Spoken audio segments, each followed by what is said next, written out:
जय श्री राम, जय श्री राम। हमारे बड़े बड़े ऋषि मुनि हुए। ऋषि मुनि आज श्राद्ध चलते हैं।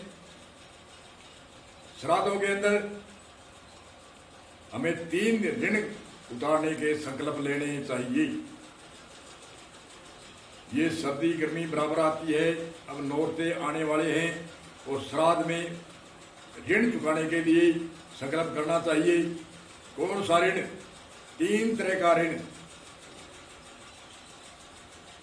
पितृ ऋण, देव ऋण और ऋषि ऋण। 3 ऋण का हमारे पर कर्जा है। पितृ ऋण जैसे माता पिता दादा दादी आदि का हमारे पर कर्जा है, उसको उतारने का संकल्प लेना चाहिए। तो आजकल हमारी भारतीय संस्कृति में कई श्राद्ध घालते हैं तो कई परंपरा के रिएक्शन होते हैं कि अरे क्या वो खाएगा, क्या उदाहरण देते हैं।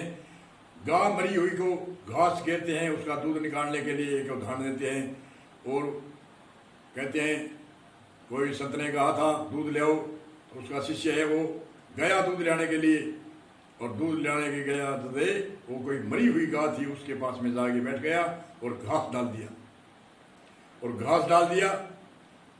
और वो काफी देर होगी वह नहीं गया। तो उसका गुरु आया, अरे क्या करता है भाई? अरे मैं दूध निकालने के लिए यहाँ बैठे हूँ। अरे ये गाय तो मरी हुई है, ये घास खाएगी? क्या घास खाएगी, क्या दूध देगी? तो क्या उसने कहा, उसके शिष्य ने कहा तो आपके मरे हुए पिता है, उसको क्या देना लेना है, क्या खाएंगे वो? ये तो है तर्क।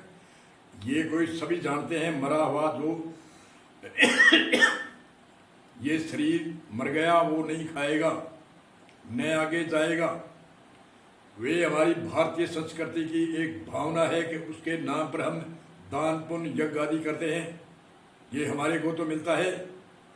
जो कोई दान करेगा, पुण्य करेगा, किसी के भोजन कराएगा, किसी को दक्षिणा देगा, कुछ न कुछ तो उसका पुण्य होगा। दया का भाव तो जरूर आएगा भी ये दयावान है। जो मुसलमाना के ऐसे देखते हैं, मुसलमान है, उनके एक पिता था, उसको ऐसे बंद कर दिया था, उसको न भोजन दिया न पानी दिया, वो राजगद्दी पर बैठ गया उसका पुत्र।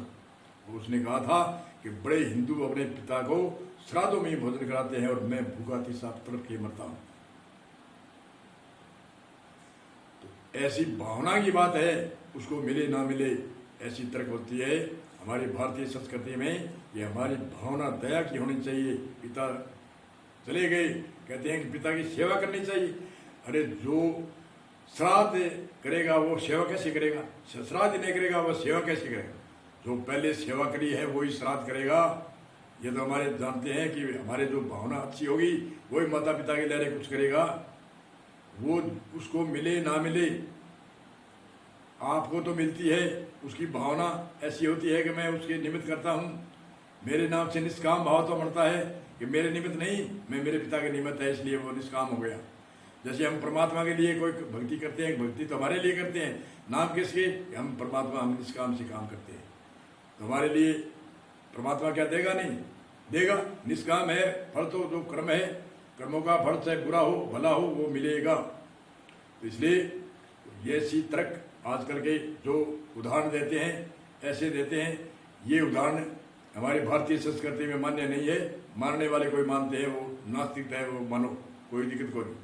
परंतु जो हमारे विद्वानों ने, ऋषि मुनियों ने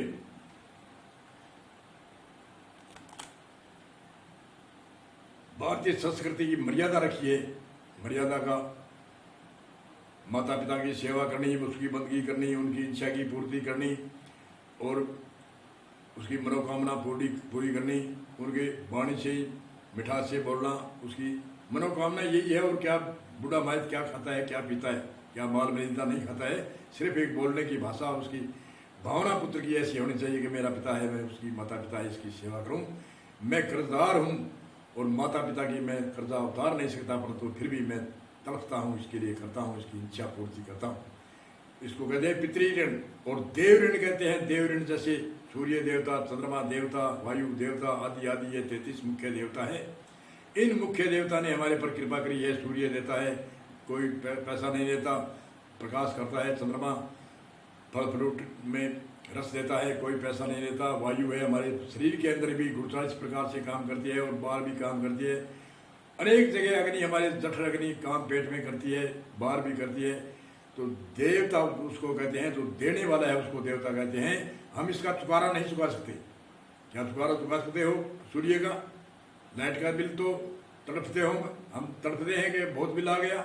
और सूर्य कितना प्रकाश देता है, विटामिन डी, सी आदि, पेड़ पौधों को, हमारे शरीर आदि को सब कुछ देता है। इसको हम क्या चुका सकते हैं? तो हाथ जोड़ सकते हैं। हाथ जोड़ सकते हैं तो इसमें हमारी एक नम्रता का भाव आता है, भक्ति का भाव आता है, निष्काम का भाव आता है। ऐसे भाव रखना। इसलिए हमारा पितृऋण भी उतरा। पितृऋण हमने कोई पितृऋण, माँ का एक रात भर का कर्जा पुत्र उतार नहीं सकता, पर सिर्फ एक भावना पूरी करनी, उसकी मनोकामना पूरी करनी, उसकी सेवा करनी, बंदगी करनी, इच्छा की पूर्ति करनी, इतने में उसकी आशीर्वाद मिल जाता है, उससे कर्जा उतरता है। वो एक एक पैसे पैसे का कर्जा थोड़े मांगते हैं माता पिता। आशीर्वाद दिया, कर्जा उतरा। तो सूर्य देवता जितने भी 33 देवता है उसने आशीर्वाद दिया, हमने हाथ जोड़ा, नमन किया, कर्जा हमारा उतरा। और ऋषि ऋण, जो ऋषियों ने त्याग तपस्या करके जो हमारे लिए बड़े बड़े इतिहास लिखे हैं, बड़े बड़े झोंपड़ियों में पेड़ पौधों के नीचे, वो कोई मान बढ़ाई यश के लिए नहीं लिखे। बहुत बहुत आज भी संत ऐसे हैं जिसने 200-300 इतिहास लिख दिए, जो हमें चर्चा में नहीं है। हम देखते हैं अभी क्या आज भी नहीं है, होगी आज भी है। नित्य अवतार हमेशा ही होते हैं। संत परमात्मा के 3 प्रकार के अवतार माने जाते हैं, नैमित्तिक अवतार, निमित्त अवतार और नित्य अवतार। नैमित्तिक अवतार जैसे कृष्ण जी, रामचंद्र जी है, उसको निमित्त अवतार कहते हैं। निमित्त अवतार जैसे हिरण्यकश्यप को मारने के लिए सिंह का आकार धरा और बाद में अंतर ध्यान हुए, उसको कहते हैं निमित्त। थोड़े काम के निमित्त आए, बाद में अंतर ध्यान। और नित्य अवतार कहते हैं संत को। आज भी ऐसे है, जिसने आज भी आचार्य है राम प्रकाश जी आचार्य, जो PhD डिग्री के सम्मानित हुए, उनमें बिरुवा आया है। 85-86 दूसरे साधु संताओं को उसकी कापियों के संशोधन करके इतिहास बनाए। और कई आपकी हाथ की लेखने की रचना, अनेक तरह से लेखने की रचना रची, और कई समरिका और कई संतों के टीका करी है, जिसका अर्थ इतना गुड अर्थ किया है जिसकी कोई सीमा नहीं। नित्य अवतार आज भी है, अनेक और भी है संसार के अंदर। नित्य अवतार कूट कूट में बसते हैं, ऐसे नहीं कि एक जगह होता है। नित्य अवतार का सम्मेलन पहले भी होता था, आज भी है। 88 हजार ऋषि, सप्तऋषि, 9 ऋषि आदि आदि पहले पुराने समय में नित्य अवतार के होते थे, ऐसे आज भी है। हमारे एक चश्मा चढ़ी है काली जी से, हमें दिखता नहीं है। कहने का अर्थ है देव ऋण, ऋषि ऋण, पितृ ऋण, 3 कर्ज हर मनुष्य के ऊपर है। ये 3 कर्ज हमें हाथ जोड़ने से, एक भावना करने से उतर सकते हैं, और बाकी तो माँ का एक रात का भी कर्ज हमारे से नहीं उतरता। माता पिता को हम इच्छा पूर्ति, सेवा करने निष्काम भाव से करेंगे, वो आशीर्वाद देंगे, आशीर्वाद से हमारे सारे उसका कर्ज है झुक जाएगा। और देवताओं के सभी देवता 33 है। देवता वो नहीं को जैसे कोई किसी मूर्ति पड़ी है, कहीं भी पड़ी है, किसी पड़ी, उसको देवता नहीं कहते। देवता जो देता है लेता नहीं, जो नारियल लेता है वह देवता नहीं, वह लेता है लेने वाला है, उसकी नहीं। आज कोई समझ गया उसका कोई मूर्ति बना दी, ठप ठप कर दी, ऐसे नहीं। जो प्रकृति के परमात्मा के देन के जो देवता है, सूर्य देवता, चंद्रमा देवता, पृथ्वी देवता, माता देवता, आचार्य देवता आदि आदि, ये देवता है 33 मुख्य हमारे शरीर के अंदर भी काम करते हैं। उन देवताओं को हाथ जोड़ने से, उसको नम्रता करने से, उनको नमस्कार करने से उसका आशीर्वाद हमें मिलेगा, हमारे ऊपर कर्जा नहीं रहेगा। और संतों के जो ऋषि मुनियों के, उनकी आज्ञा में हम चलेंगे, उनको इतिहास के देख के चलेंगे, उनको आज्ञा का पालन करेंगे ऋषि मुनियों के, तो वो उनका कर्ज उतर जाएगा। उनको जो हृदय में धर्म को धारण करेंगे, दोषों का त्याग करेंगे, आदि आदि, हम उनकी आज्ञा में चलेंगे। बस ऋषियों का कर्जा, ऋषियों के हाथ ही जोड़ने हैं। हे ऋषि मुनि महाराज, हे संतो, हे महापुरुषों, हम तो कुछ कर नहीं सकते, आप आशीर्वाद दे बस, और उनकी आज्ञा के अनुसार चलो बस। गुरु आशीर्वाद दिया, संत आशीर्वाद दिया, ऋषि मुनि आशीर्वाद दिया, कर्जा मुक्त। कौन कहता है मुक्त नहीं होता?